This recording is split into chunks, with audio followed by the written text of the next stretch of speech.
Hi, how are you? It's nice to meet you. Let me introduce myself. My name is Albert Nasir Kusnowo and my class Management 25B. Oke, saya di sini akan menjelaskan mata kuliah pengantar akuntansi tentang materi accounting retailing. Jadi nanti saya akan menjelaskan apa sih itu accounting retailing. Jadi kita langsung saja ke video pembahasannya.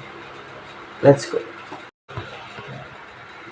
Nah, oke, kita masuk ke materi namanya Accounting for Retailing Company. Kita masuk ke materinya, karakteristik perusahaan dagang.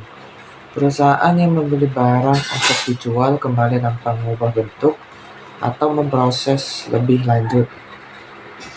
Pendapatan disebut dengan penjualan. Mata rantai distribusi ada pedagang, perantara, agen, pengecer, dan grosir. Rincian elemen biayanya ada harga pokok penjualan atau HPP, biaya penjualan, dan biaya administrasi. Kita lanjut. Akun-akun khususnya. Akunnya ada pembeli, retur pembeli, potongan pembeli, dan beban angkutan pembeli. Penjualan ada retur penjualan, potongan penjualan, dan beban angkut penjualan.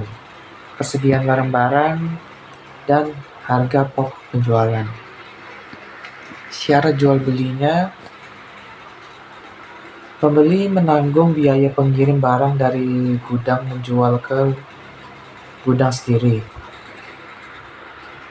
Penjual menanggung biaya pengirim sampai gudang pembeli. Syarat jual belinya ada namanya free on board shipping point. Pembeli di luar negeri menanggung biaya pengirim dari pelabuhan muat penjual sampai dengan pelabuhan bongkar yang digunakan oleh pembeli. Yang kedua ada cost freight and incurrences atau CIV. Penjual menanggung biaya pengirim dan asuransi kerugian atas barang tersebut. Kita lanjut, buku harian khusus. Buku penjualan atau sales jurnal digunakan untuk mencatat penjualan barang dagang yang digunakan secara kredit. Buku penjualannya seperti ini rumusnya ya. Dari tanggal, nomor faktur, nomor tanggal, ref, dan jumlah.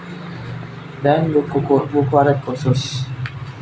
Buku penerima kas adalah digunakan untuk mencatat sebuah penerimaan uang termasuk penjualan tunai dan penerimaan tagihan. Buku pembeli digunakan untuk mencatat pembelian barang dagang secara kredit. Buku pengeluaran kas digunakan untuk mencatat sebuah pengeluaran uang yang dilakukan perusahaan, termasuk pembelian barang dagang, tunai, dan pembayaran hutang. Nah, kita masuk ke jurnal retail company. Di sini ada namanya. Di sini rumus-rumus dari company, jurnal retail company. Jurnal tunai, jurnal kredit, retur penjualan, potongan penjualan, dan pembelian tunai, pembelian kredit, retur pembelian, dan potongan pembelian. Ini di sini ada bagian penjualan dan sebelah kanan adalah pembelian. Kita lanjut, potongan laba dan tunai adalah potongan yang diberikan penjual dari harga yang resmi. Potongan laba bisa diberikan 1 atau 2 kali. Potongan laba tidak dicatat dalam pembukuan. Jadi ini potongan laba tidak dicatat dalam pembukuan. Potongan tunai dihitung dari harga setelah dikurangi potongan laba.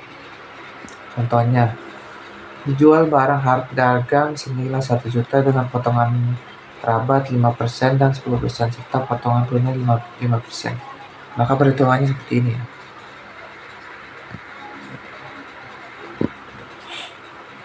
Maka yang harus dibayarkan jadinya 770.500.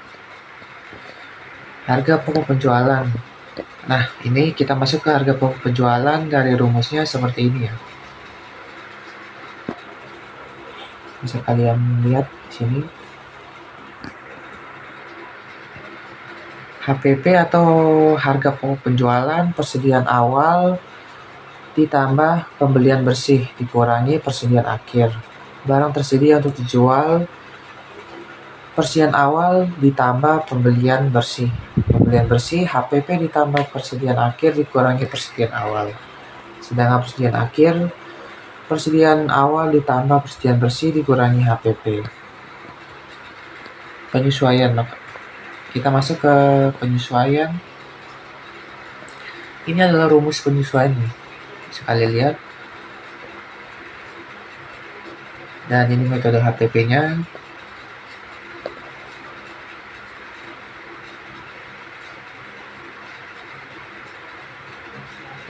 Kita masuk ke penutup. Menutup rekening atau pendapatan. Di sini ada rumusnya. Penjualan atau retro penjualan, potongan penjualan, penjualan rugi laba, penjualan lain-lain, rugi laba. Menutup rekening biaya, rumusnya rugi dikurangi laba. Menutup rekening rugi atau laba seperti ini. Dan selesai. Jadi itulah materi kita kali ini tentang accounting for retail company. Cukup banyak yang kita pelajari hari ini. Ada HPP, biaya penjualan, biaya administrasi. Kita akan lanjut ke materi kita berikutnya di the next video. Bye-bye.